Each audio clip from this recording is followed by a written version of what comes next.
Britain's worst kept secret is out. It's a green light for Heathrow Airport. The government says a third runway will be £1 billion boost for the economy and show the world Britain is open for business. The best option for our future. It's the best for the whole country to create better connectivity to the different regions of the United Kingdom and to provide the best trade links to the world. But one Tory MP is to resign in protest. And campaigners are planning years of opposition and legal challenge. An escalation of direct action from climate activists all over the country. Aviation is moving to the top of the agenda. This issue's not going away, and neither are we. Also this lunchtime, theme park horror in Australia. 4 dead and several injured. Another day of queues as migrants and refugees head out of Calais and... fake tan and the hair extensions, and yeah. I love it all, mate. It's all natural. I love it all. I am natural. The mums who think the only way is taking Essex girl out of the dictionary.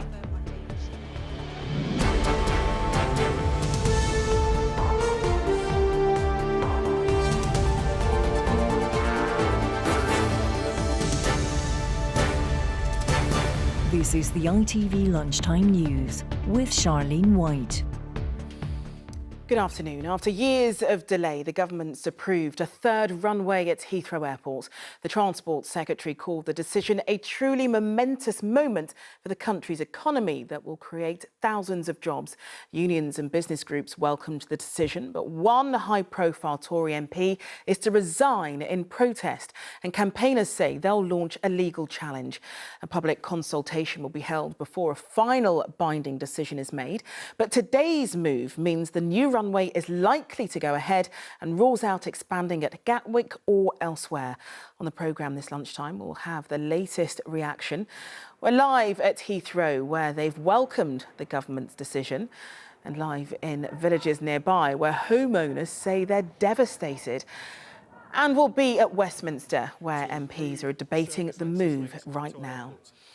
Well, our coverage begins with this report from our Deputy Political Editor, Chris Shipp. You will have heard similar announcements before about Heathrow's third runway. You can trace this debate back not just years, but decades. The airport's 2 runways are full, another was needed somewhere, and today ministers announced that somewhere will be Heathrow. You have chosen in Heathrow the most expensive, the most environmentally damaging, the most politically risky scheme, and many people want to know why. This is a really big decision for this country, but it's also the clearest sign post the referendum that this country is very clearly open for business. We've thought long and hard about this. The committee considered all 3 options. There were 3 very good options on the table, but we believe a third runway for Heathrow is the best option for our future. It's the best for the whole country to create better connectivity to the different regions of the United Kingdom and to provide the best trade links to the world. An extra runway is not just about noise and air pollution in West London, as substantial as those concerns are. It's about the UK economy as we leave the EU and look for new trading partners around the world. And it's why you'll hear this lots today. Britain is open for business. The expansion at Heathrow isn't cheap. Projected costs are currently £17.5 billion. The work would create 77,000 new jobs at the site by 2030. In terms of flights, there are currently 480,000 a year from Heathrow, but after expansion, it would increase by more than half to 740,000. But even if everything goes to plan, the new runway would not be operational until 2025. And the chances of everything going to plan are not great. Education Secretary Justine Greening and her colleague Boris Johnson both opposed the scheme and have been given permission by the Prime Minister to continue opposing it. Are you still going to oppose Heathrow, Boris? Yes. And another high-profile Tory opponent is the MP Zac Goldsmith, who has already announced he will honour his pledge to resign his seat. The MP's agent said in a statement, Zac has contacted the association to let us know that he intends to honour his pledge to resign and force a by-election in Richmond Park. It's been a long battle getting this far, and that long battle will continue as opponents of Heathrow expansion demonstrated outside the House of Commons this morning. Their fight gets bigger from here. An escalation of direct action from climate activists all over the country. Aviation is moving to the top of the agenda. This issue's not going away, and neither are we. The planes were taxiing from the 2 runways at Heathrow this morning. A third one is closer, but it would be a very brave politician to announce today that it definitely will happen. Chris Ship, ITV News. Well, bosses at Heathrow Airport welcomed the announcement, saying it'll deliver the expansion the country needs. But some airlines and passenger groups sounded a note of caution, saying it's important the costs of building the runway aren't passed on to passengers. Well, Martha Fairley is at Heathrow for us now. Martha, so they say this announcement was very much needed. Yes, well, as you can probably see and hear, it's very busy here on the southern runway with flights landing. Heathrow is currently operating at 98% capacity. And if we take a look at the live map scanning flights into Heathrow, you can see just how busy it is, not just with flights taking off and landing, but also with plenty of planes waiting to land over central London. Well, last year, 75 million passengers passed through Heathrow. And with me now is Victoria Bacon from the Association of British Travel Agents. Victoria, do you welcome this decision today? Yes, it's a very important and welcome first step in terms of getting extra capacity built at Heathrow. This is an urgent decision. It's been delayed for a long time now. It's important for passengers not only here in London but across the UK as a whole. It's important not only in opening up new destinations but also in building additional resilience here at Heathrow as well.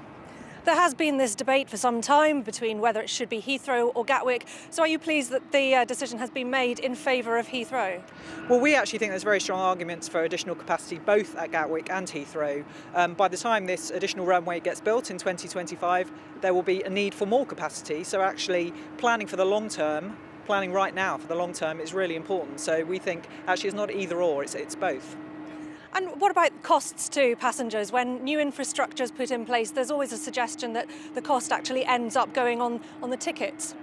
Well, the key thing with this, when Howard Davies reported on this in his commission findings, he said the cost needn't be passed on to the passenger, and that's very important. We think that the passengers today aren't paying for the costs for the terminal that will be open in 2025. That's very important, and it needn't be the case. After 2025, clearly the airport's going to be bigger, there'll be more routes, so that should have a positive impact on fares as well. So at no point do we think that the passengers need to be picking up additional costs for this. OK, thank you very much indeed, Victoria. Well, the expansion of Heathrow will mean an extra 40 long-haul destinations added to Heathrow's portfolio. That's good news for passengers wanting to travel, not so good for those living nearby. OK, Martha, thanks very much. One place that is nearby and will be changed beyond recognition by the expansion is the village of Harmondsworth.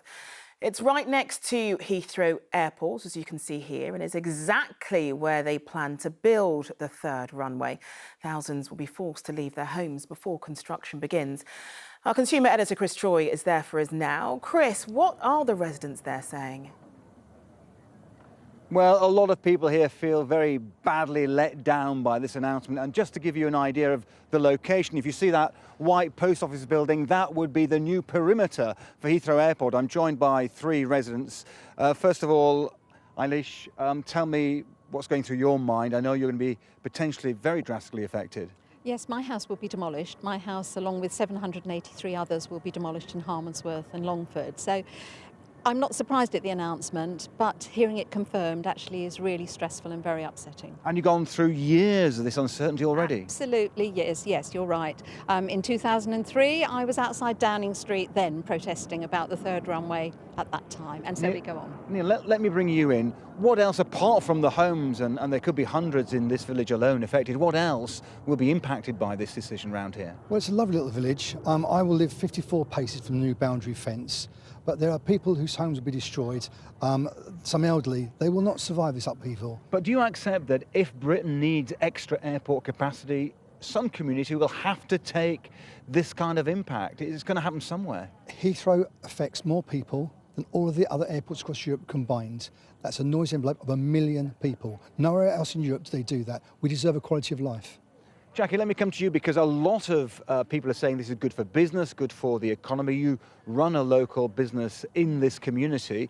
What's your reaction? Well, it won't be good for my business. Most of my customers reside in the 2 villages that are going to be destroyed. So my personal business will struggle to, survive, along with the other businesses in the local area that are now going to be on the new boundary. Jackie, thank you very much indeed. Thanks to all three of you. As you hear, some very strong feelings this lunchtime here from a community that feels it could be devastated by today's announcement. Thanks very much, Chris. Let's talk now to our Deputy Political Editor, Chris Shipp, who's still in Westminster for us.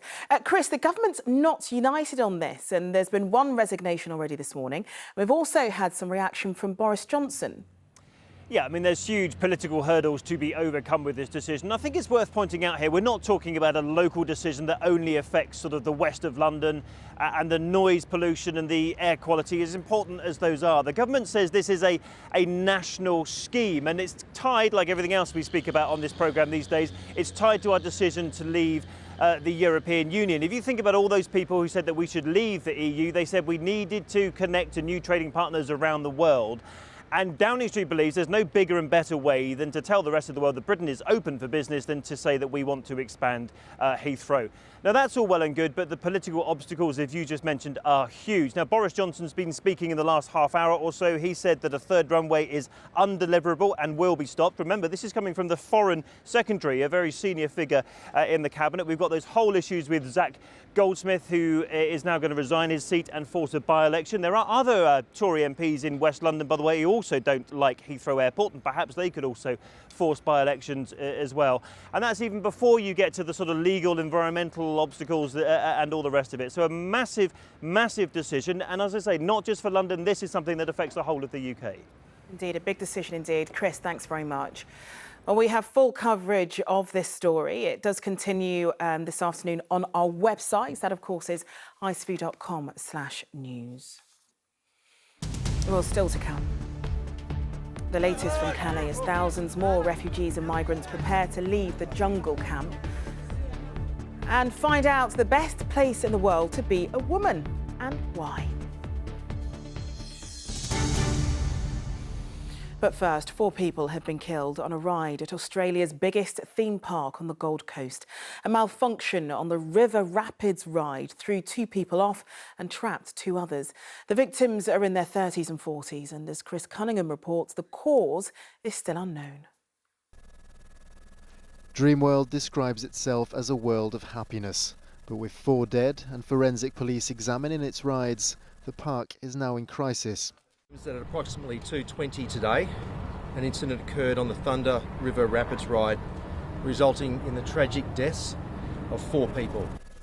The victims, 2 men and 2 women, had come to enjoy Australia's best-known theme park, but an apparent malfunction on the conveyor belt of the water-based ride caused a carriage to flip over, ejecting 2 of the victims and trapping 2 others inside. Dreamworld boasts of the biggest and fastest rides in the country, but it was on one of its less spectacular attractions that disaster struck. The park say they are deeply shocked and saddened by the incident, feelings shared by the Australian Prime Minister. This is a very, very sad and tragic event. Our thoughts and prayers are with the families of those who lost their lives. And among park visitors, simply disbelief. Yeah, that was probably the first ride we went on this morning, and we thought, being quite a tame ride, that our kids would be fine with it. So, yeah, couldn't imagine anything like this happening. Dreamworld is now closed until further notice, and an investigation has been launched to understand exactly what went wrong here on the deadliest day in the park's history. Chris Cunningham, ITV News.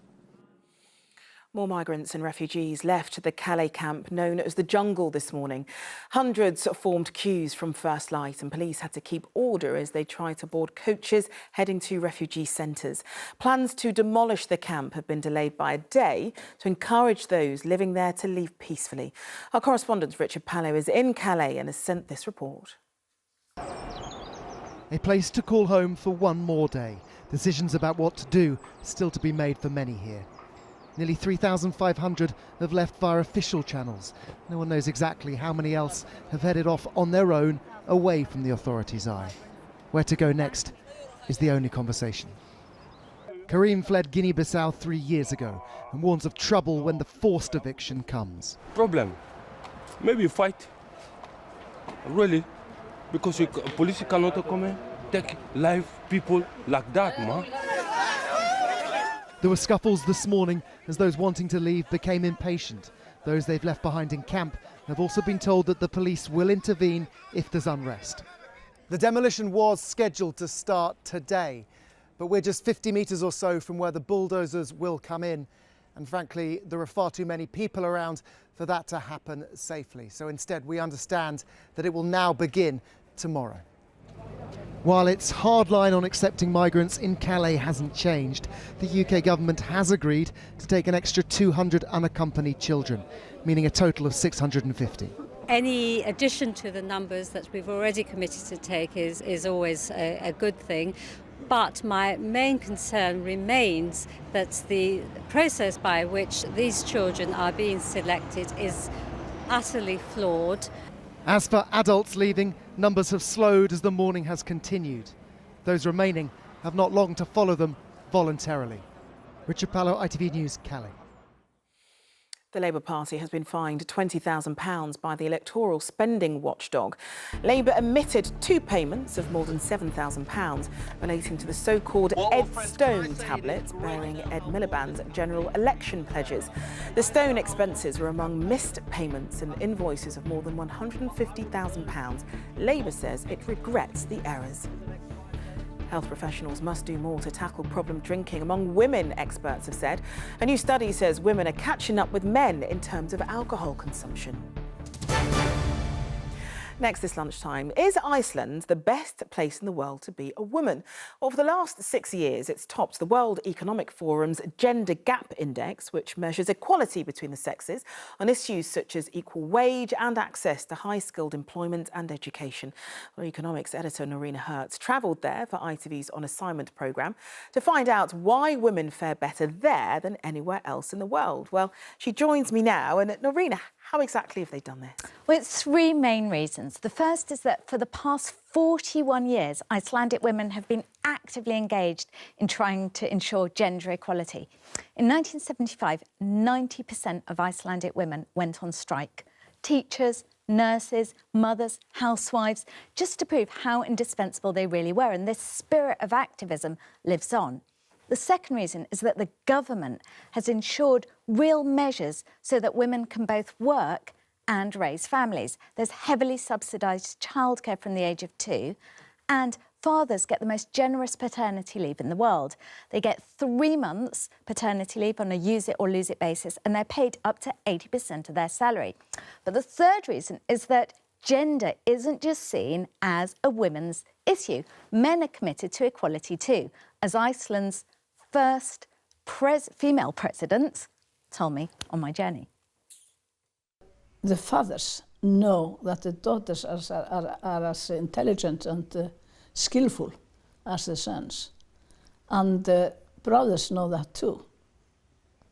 Here in Iceland we are lucky, we have men that are feminists. Norina, this sounds fantastic, but is there more they can do though? Well, it is really impressive what they've achieved, but there is more that can be done, especially when it comes to pay. Icelandic women still earn 14% less than men do, which is better than here, but it's still far from perfect. That's because of a few reasons. First, women tend to choose professions which pay less. Second, more women work part-time. Part-time pays less.